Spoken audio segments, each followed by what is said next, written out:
आज की क्लास में हम स्टार्ट करेंगे करंट इलेक्ट्रिसिटी के न्यूमेरिकल्स का पार्ट 3। तो इसमें हम देखेंगे कि रेजिस्टेंस कैसे कैलकुलेट करते। फॉर एग्जांपल हमने फर्स्ट क्वेश्चन लिया जिसमें दिया है कि ए वायर ऑफ रेजिस्टेंस 5 ओम। तो न्यूमेरिकल सोल्व करने के लिए हम क्या करते हैं, जो भी टर्म्स दिए हुए हैं सबसे पहले हम उसको लिख लेते हैं। यहाँ पे इन्होंने एक वायर का रेजिस्टेंस कितना दिया है 5 ओम is drawn out so that its length is increased by twice। अब हमने इसको ड्रॉन आउट कर दिया। ड्रॉन आउट का मतलब पहले ये वायर थी और इसकी लेंथ हमने शुरू में मान ली, इसकी लेंथ कितनी थी L मीटर। फिर हमने इसको क्या कर दिया, इंक्रीज कर दिया। इंक्रीज करने का मतलब इसको पकड़कर हमने खींच दिया। जैसे इस वायर को पकड़कर खींचेंगे तो ये वायर क्या हो जाएगी, लंबी हो जाएगी। तो उस टाइम पे जो इसकी लेंथ होगी, जो न्यू लेंथ है, उसको मान लिया हमने L डैश। वो कितनी इंक्रीज हो गई है, L increased by. Increased by का मतलब क्या होता है कि पहले वाली लेंथ में हमें उसको ऐड करना है। Increased by twice its original length. Twice its original length. पहले इसकी लेंथ कितनी थी L, अब कितनी हो गई है, twice of its original length 12 और उसके प्लस में क्या है, इसकी प्रीवियस लेंथ। अगर यहाँ पे ये दिया होता है इंक्रीज्ड बाय ट्वाइस तो इसका मतलब सिंपल इसकी जो न्यू लेंथ थी वो 12 हो गई। बट अब इन्होंने क्या दिया है कि increased by twice its original length. Increase by word जहां पर आ गए इसका मतलब प्रीवियस लेंथ के अंदर ऐड करनी है जो इंक्रीज हुई लेंथ है। तो यहाँ पे अब लेंथ कितनी हो गई 3L। अब देखो जब कोई भी वायर उसको हम स्ट्रेच करते खींचते हैं तो उसकी लेंथ तो बढ़ जाती है बट उसका एरिया क्या हो जाता है, कम हो जाता है। तो हमें यहाँ पे मान लिया जो पहले एरिया था वो कितना था A। अब हम देखेंगे इसका न्यू एरिया कितना होगा। अब जो वायर है चाहे हम उसको लेंथ को उसको स्ट्रेच करें या फिर उसको हम कंप्रेस करें, उसका वॉल्यूम क्या रहेगा, हमेशा सेम रहेगा। वॉल्यूम का मीनिंग क्या होगा कि initial volume is equal to final volume. Initial volume जब तक हमने वायर को स्ट्रेच नहीं किया था, वॉल्यूम का फॉर्मूला क्या होगा, एरिया इनटू लेंथ, तो AL। फाइनल वॉल्यूम का मतलब हमने उसको स्ट्रेच कर दिया। स्ट्रेच करने के बाद अब उसकी लेंथ कितनी हो गई है 2L। एरिया कितना हमें नहीं पता, एरिया हमने निकालना है तो इसको हमने मान लिया A dash.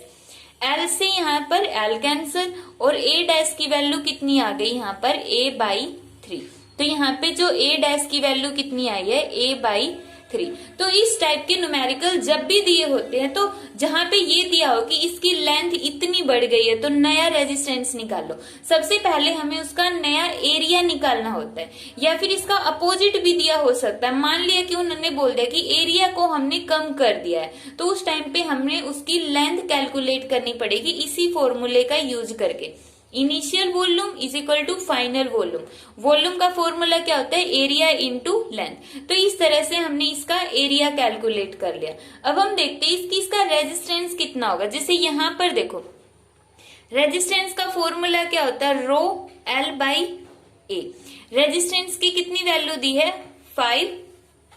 Resistivity rho as it is रहेगी, लेंथ L है और एरिया कितना है A है। तो यहाँ से इस टर्म की वैल्यू रो इंटू L/A की वैल्यू कितनी है 5 ओम। जो वायर हमने अब स्ट्रेच करके पहले अगर वो 2 सेंटीमीटर की थी अब हमने उसको 3 गुना बढ़ा दिया तो मीन्स अब कितनी होगी 6 सेंटीमीटर की। ठीक है, तो इस टाइम पे जो नया रेजिस्टेंस है वो कितना होगा, rho L dash divide by A dash. अब हम वैल्यू पुट करेंगे, रो L डैश की जगह कितनी वैल्यू पुट करेंगे 3A, क्योंकि L डैश की वैल्यू कितनी है 3A और A डैश की वैल्यू कितनी है A/3। 3 को हम ऊपर लेकर जाएंगे तो ये आ गया 3 मल्टीप्लाई बाई 3 और यहाँ पे कितना आ गया, रो यहाँ पे क्या था L था, L डैश की वैल्यू कितनी थी 3L। ठीक है, तो 3 इंटू 3 9 L/A। अब देखो ये जो टर्म आ गई वो आ गई 9 इंटू रो L/A। अब जो ये रो L/A है इसकी वैल्यू हमने कितनी निकाली यहाँ पर 5। तो यहाँ पे आंसर कितना आ जाएगा 9 मल्टीप्लाई बाई 5 और इसका आंसर आ गया 45 ओम। तो ये हमारा फाइनल आंसर है। इसमें क्या दिया हुआ है कि कोई भी वायर है, अगर हम उसको स्ट्रेच करते हैं तो उस टाइम पे स्ट्रेच करने के बाद उसका रेजिस्टेंस कितना हो गया, तो ये हमने रेजिस्टेंस निकाल लिया। अब हम एक क्वेश्चन वो देखते हैं जिसमें ये दिया हो कि इंक्रीज्ड बाय ट्वाइस। जैसे इस क्वेश्चन में दिया है a wire of resistance 5 ohm, तो सबसे पहले हमने रेजिस्टेंस लिखा 5 ohm is drawn out so that its length is increased to, इसकी लेंथ कितनी हो गई, इंक्रीज्ड टू ट्वाइस। तो इसका मतलब पहले लेंथ मान लिया L थी और एरिया कितना था A। अब इंक्रीज करने के बाद उसका रेजिस्टेंस हमें क्या करना है, कैलकुलेट करना है। लेंथ कितनी हो गई, increased to twice its original length. जहां पर 2 दिया वहां पर हमें ऐड नहीं करना होता, डायरेक्ट लिखेंगे इंक्रीज्ड टू ट्वाइस, बढ़कर 2 गुनी हो गई है, ठीक है। और बाई दिया हो तो पहले वाली में ऐड करनी होती है, ठीक है। तो L डैश हो गया 2L और जो एरिया है वो हमें कैलकुलेट करना पड़ेगा। कैलकुलेट कैसे करेंगे, वही initial volume is equal to final volume, initial volume area into length, final volume area A dash और लेंथ कितनी है ट्वाइस ऑफ L, L से L cancel, area dash A dash की वैल्यू कितनी हो गई A बाई 2, तो यहां से A डैश की वैल्यू हम लिख लेंगे A बाई 2। अब जो रेजिस्टेंस है उसका फॉर्मूला क्या होगा, रो L बाई A, और इसकी वैल्यू कितनी दी है इन्होंने 5, तो रो L बाई A की वैल्यू यहाँ पे कितनी आ गई 5 आ गई। जो नया रेजिस्टेंस है उसका फॉर्मूला क्या होगा, rho L dash by A dash, rho L dash की वैल्यू कितनी होगी 2L और A डैश की वैल्यू कितनी होगी A बाई 2, तो यहां से कितना आ गया 2 multiply by 2 4 rho L by A। अब जो रो L बाई A है इसकी वैल्यू कितनी थी 5, तो यहां पर रखेंगे 4 मल्टीप्लाई बाई 5, तो आंसर कितना आ गया 20 ओम। तो इस तरह से हम किसी भी वायर का रेजिस्टेंस कैलकुलेट कर सकते हैं अगर उसकी लेंथ में इंक्रीज या डिक्रीज दिया हो। अब हम देखते हैं कि इसका शॉर्टकट क्या होता है कि जिसकी हेल्प से हम सिर्फ 2 सेकंड के अंदर इस क्वेश्चन को सॉल्व कर सकते हैं। अगर बोर्ड एग्जाम में कोई ये क्वेश्चन आता है तो इसको हम पूरा सॉल्व करके दिखाएंगे, वो सिर्फ हमारे आंसर की वेरिफिकेशन के लिए होगा या फिर कॉम्पिटिटिव एग्जाम के लिए वो शॉर्टकट है। इसका शॉर्टकट होगा अगर लेंथ इंक्रीज हो रही है तो जो न्यू रेजिस्टेंस है वो कितना होता है n square r। For example यहाँ पर देखो रेजिस्टेंस R कितना है, यहाँ पर R है जो पहले वाला रेजिस्टेंस इनिशियल रेजिस्टेंस, और R डैश क्या है फाइनल रेजिस्टेंस। तो यहाँ पे इनिशियल रेजिस्टेंस कितना है 5। n का मतलब क्या है, n का मतलब होगा कि उसकी लेंथ में रिलेशन क्या है, जैसे इनिशियल लेंथ L थी और फाइनल लेंथ हमने यहाँ पे कितनी निकाल ली थी 2L, तो यहाँ पे क्या हो गया n की वैल्यू 2 हो गई, तो 2 का स्क्वायर कितना आ गया, 2 का स्क्वायर 4 मल्टीप्लाई बाई 5, तो आंसर कितना आ गया यहाँ पे 20 आ गया, ठीक है। और अगर हम इसे पहले वाले न्यूमेरिकल में इसको अप्लाई करें, पहले वाले न्यूमेरिकल में L की वैल्यू L थी और L डैश की वैल्यू कितनी हो गई थी L प्लस 2L कितनी बन गई थी 3L, तो उस टाइम पे यहाँ पे n की वैल्यू कितनी हो जाएगी 3 हो जाएगी। और अगर n की वैल्यू 3 है तो n का स्क्वायर मल्टीप्लाई बाई r, वहां पे r कितना था 5 था, तो n का स्क्वायर 9 मल्टीप्लाई बाई 5 कितना आ गया 45। तो ये इसका शॉर्टकट है। याद रखना है कि यहाँ पे n क्या होगी फाइनल वैल्यू, फाइनल वैल्यू कितनी है जो ट्वाइस ऑफ L है, या फिर बाई दिया है तो प्रीवियस वैल्यू में ऐड करने के बाद जो फाइनल रिजल्ट बना है वो क्या होगा यहाँ पर n की वैल्यू। तो r डैश किसके इक्वल हो गया n स्क्वायर r, ठीक है। तो ये इसका शॉर्टकट था। नेक्स्ट न्यूमेरिकल है a copper wire is stretched to make it 0.2% longer. 0.2% longer का मीनिंग क्या होगा, अगर प्रीवियस लेंथ यहाँ पे कितनी है 100 मान ली, परसेंटेज में दिया तो 100, तो न्यू लेंथ कितनी होगी 100 प्लस 0.2% ऑफ 100, जो प्रीवियस लेंथ है उसका 0.2% इसमें ऐड कर देंगे। अगर हम इस तरह से कैलकुलेट करेंगे फिर यहाँ पे इनकी कैलकुलेशन करके L डैश की वैल्यू निकाल लेंगे, तो ये क्या हो जाएगा थोड़ा सा कॉम्प्लिकेटेड हो जाएगा। तो इसको थोड़ा सा इजी बनाने के लिए सबसे पहले हम देखते हैं कि क्या कर सकते हैं। इन्होंने पूछा percentage change in its resistance. यहाँ पे क्या पूछा गया, परसेंटेज चेंज। तो इसको हम डिफरेंशिएशन की फॉर्म में भी सोल्व कर सकते हैं। फॉर एग्जाम्पल इस मेथड से सोल्व कर सकते, करके देख लेना, आंसर सेम आएगा दोनों मेथड से। अब यहाँ पे हम दूसरा मेथड लगाते हैं। रेजिस्टेंस का फॉर्मूला क्या होगा, रो एल बाई ए। ठीक है, अब यहाँ पे हम क्या करेंगे, लेंथ के अंदर चेंज हो रहा है। जब भी लेंथ के अंदर चेंज होता है तो उसका एरिया भी चेंज होता है। किसी भी चीज को अगर हम पकड़ कर खींचेंगे तो वो क्या हो जाती है, पतली होती जाती है, उसका एरिया क्या हो जाता है, कम हो जाता है। तो यहाँ पर हम क्या करेंगे, जैसे इस केस में तो हम क्या करते थे, इनिशियल वॉल्यूम और फाइनल वॉल्यूम पुट करके जो फाइनल एरिया है उसको निकाल लेते थे कि वो इनिशियल एरिया के साथ किस तरह से कनेक्टेड है। अब इस मेथड के अंदर हम क्या करेंगे, एरिया की वैल्यू पुट कर देंगे। एरिया की वैल्यू कैसे पुट करेंगे, हमें पता है कि जो डेंसिटी है उसका फॉर्मूला क्या होता है, मास पर यूनिट वॉल्यूम। अब देखो, जो वायर हमने लिए, चाहे हम उसको कितना भी स्ट्रेच कर दें या फिर कितना भी हम उसको क्या कर दें, कंप्रेस कर दें, उसका मास क्या रहेगा, सेम रहेगा। अगर जो वायर हमने ली है वो 10 ग्राम की है तो वो हमेशा 10 ग्राम की ही रहेगी। उसके अंदर मास का मतलब क्या होता है, क्वांटिटी ऑफ मैटर। उस वायर के अंदर जो क्वांटिटी ऑफ मैटर है वो हमेशा क्या रहेगी, सेम रहेगी। तो यहाँ पर मास की वैल्यू निकाली हमने, कितनी आई, rho into we I. Volume की जगह हम क्या पुट करते, एरिया इंटू लेंथ, तो ये आ गया मास। तो यहाँ से देखो, हमें तो किसकी वैल्यू चाहिए, एरिया की वैल्यू चाहिए। तो एरिया किसके इक्वल आ जाएगा, mass divide by rho into L. तो यहाँ पे वैल्यू पुट करो, रो, इस यहाँ पे रो के अंदर कंफ्यूजन होगा इसलिए हम डेंसिटी को डी से रिप्रेजेंट करते, वरना तो यहाँ पे जो ये वाली रो हम सोच लेंगे कि ये जो रो है दोनों सेम ही है। यहाँ पे ये डेंसिटी है और ये मटेरियल के नेचर को शो करता है, इसलिए हमने डेंसिटी को यहाँ पे डी से रिप्रेजेंट कर लिया। तो यहाँ पे क्या आ जाएगा, रो एल बाई ए की वैल्यू कितनी आएगी, एम डी एल। तो यहाँ पे क्या आया है हमारे पास, rho L square D by M. अब रेजिस्टेंस आ गया इतना। अब यहाँ पर देखो, जो वायर है चाहे हम उसको कितना भी स्ट्रेच क्यों ना कर ले या फिर उसको कंप्रेस क्यों ना कर दे, उसकी जो नेचर है वो तो चेंज नहीं होगी। ऐसा नहीं कि स्ट्रेच करने के बाद पहले वो कॉपर की थी फिर टिन की वायर बन गई हो, या फिर कंप्रेस करने के बाद वो एल्यूमिनियम की बन गई हो। अगर कॉपर की वायर है तो वो हमेशा कॉपर वायर ही रहेगी, इसलिए हमने उसकी रो को सेम रखा, रो की वैल्यू सेम रहेगी। उसकी डेंसिटी भी सेम रहेगी, अगर कॉपर है तो उस कॉपर की डेंसिटी जो होती है वही उसकी स्ट्रेच करने की या कंप्रेस करने के बाद रहेगी। डेंसिटी भी सेम रहेगी, मास भी सेम रहेगा। तो ये जो तीनों टर्म है वो क्या है, कांस्टेंट है। कांस्टेंट को हमने मान लिया के, तो यहाँ पर आ जाएगा के एल स्क्वायर। तो रेजिस्टेंस किसके इक्वल आ गए यहाँ पे, के एल स्क्वायर। अब देखो, इन्होंने पूछा है परसेंटेज चेंज। चेंज का मतलब क्या होता है, डिफरेंशिएशन। तो हम इसका डिफरेंशिएशन कर देंगे।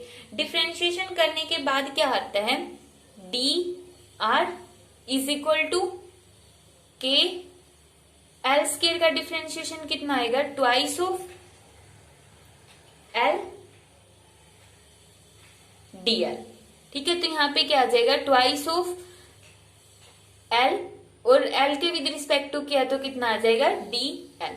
ये हो गया। अब हमें परसेंटेज चेंज निकालने का फॉर्मूला क्या होता है, final resistance minus initial resistance divide by initial resistance multiply by 100। ये फॉर्मूला होता है। Final resistance minus initial resistance को हम डी आर भी लिख सकते हैं। ये क्या होगा, चेंज इन रेजिस्टेंस, और चेंज को हम क्या लिखते हैं, डी आर। तो इन्होंने परसेंटेज चेंज पूछा है, तो परसेंटेज चेंज के लिए हम यहाँ पे क्या कर सकते हैं, डी आर को आर से डिवाइड करना है, मतलब इक्वेशन फर्स्ट को हम सेकंड से डिवाइड कर देंगे। सेकंड इक्वेशन से डिवाइड करेंगे तो यहाँ पर आएगा आर, और इसके नीचे आ जाएगा के एल स्क्वायर। के से के कैंसिल, एल से एल कैंसिल, तो डी आर बाई आर किसके इक्वल आए यहाँ पे, twice of D L by L. तो ये आ गया हमारे पास। अब हम यहाँ पर देखते हैं कि इसमें परसेंटेज चेंज कितना होगा। यहाँ पर तो अभी तक तो हमने सिर्फ इसको सोल्व किया, परसेंटेज का मतलब मल्टीप्लाई बाई 100। तो इसको हमने दोनों साइड 100 से मल्टीप्लाई कर दिया, ठीक है। तो यहाँ पे ये आ गया dr/r multiply by 100 is equal to twice of 2 dl/l multiply by 100। ये कितना है 0.2% लॉन्गर। जो इन्होंने ये वाली वैल्यू दी है वो कैसे निकाली है हमने, जैसे इस केस में लेते हैं, यहां पर इसको हमने l मानना है तो इसकी जगह मैं l पुट कर लूंगी। तो ये क्या हो गया l, तो l डैश l को इस साइड ले आओ माइनस l, और यहाँ पे ये वाला जो l है इसके ये क्या हो जाएगा फिर डिवाइड में, यहाँ पे कितना बच गया 0.2%। इसको हमने क्या माना है dl/l इज इक्वल टू 0.2%। तो dl/l अगर परसेंटेज है तो यहाँ पे भी हम क्या लेंगे परसेंटेज, तो इसकी वैल्यू कितनी आ जाएगी 0.2%।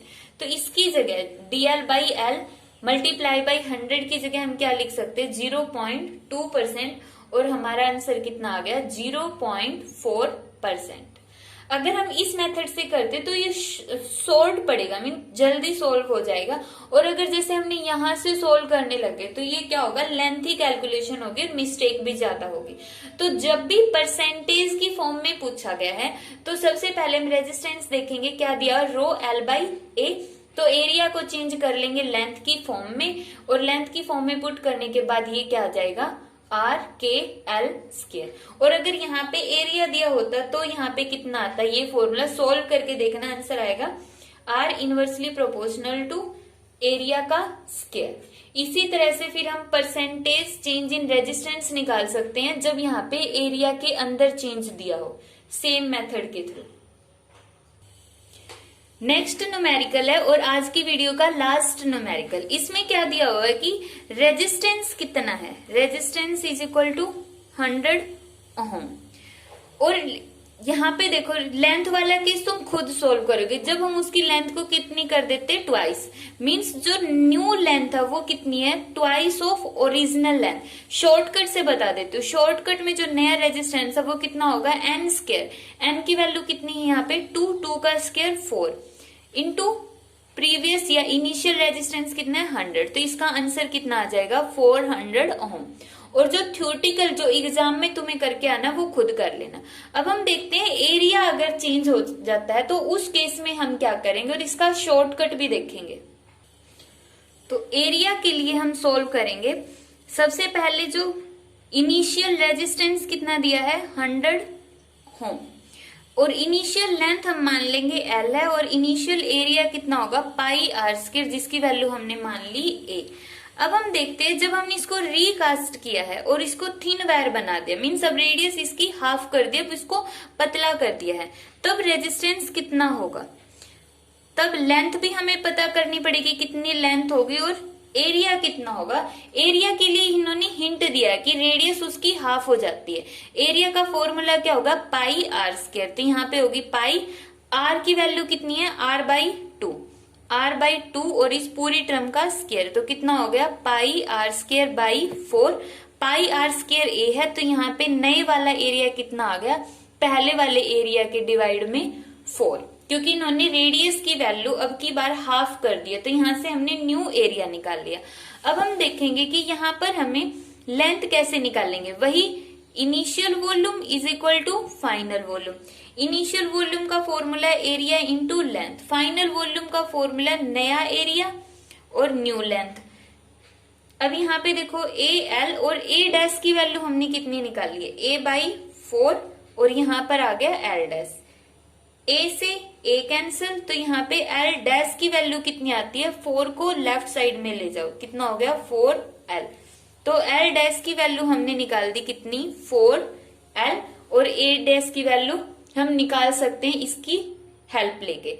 अब हम देखते हैं कि जो नया रेजिस्टेंस है वो कितना आएगा। New resistance is equal to rho L' divide by A'। Rho L' की जगह क्या पुट करेंगे 4L, और A' की जगह क्या पुट करेंगे A/4, तो यहाँ पे कितना आएगा 16 रो L/A। अब जो रो L/A है उसकी वैल्यू कितनी है 100, तो यहाँ पे कितनी हो जाएगी 16 मल्टीप्लाई बाई 100 मीन्स 1600 ओम। ये आ गया इसका आंसर। अब हम इसका शॉर्टकट देखते हैं कि 2 सेकंड के अंदर हम इसको कैसे निकाल सकते हैं। एरिया के लिए आएगा r dash is equal to 1/n की पावर 4 इंटू r। यहाँ पे जो n है वो होगा रेडियस वाला फैक्टर, कि जो न्यू रेडियस है वो पुरानी वाली रेडियस से कितनी है 1/2 है। तो यहाँ पे जो रेडियस की वैल्यू कितनी, n की वैल्यू कितनी आ जाएगी 1/2, और न्यू रेजिस्टेंस कितना आ जाएगा 1/1/2 की power 4 into previous resistance r। अब 1/2 की पावर 4 मीन्स 2 को ऊपर लेकर जाएंगे तो यहाँ पे कितना आ जाएगा 2 की पावर 4 इंटू r। 2 की पावर 4 मीन्स 16, और इनिशियल रेजिस्टेंस कितना है 100, तो यहाँ पर आ गया 1600 ओम। फॉर एग्जाम्पल जैसे हम एक और केस लेते हैं जिसमें इन्होंने दिया है कि जो रेडियस है, न्यू वाली रेडियस है वो 3 टाइम्स है पुरानी वाली रेडियस के। ठीक है, तो यहाँ पे n की वैल्यू कितनी आ जाएगी 3 आ जाएगी। अगर n 3 है तो जो नया रेजिस्टेंस है वो कितना होगा 1/3 की पावर 4 इंटू r। तो यहाँ पे कितना हो जाएगा r डिवाइड बाई 81। तो जो न्यू रेजिस्टेंस है वो कितना होगा प्रीवियस रेजिस्टेंस से 81 टाइम्स होगा।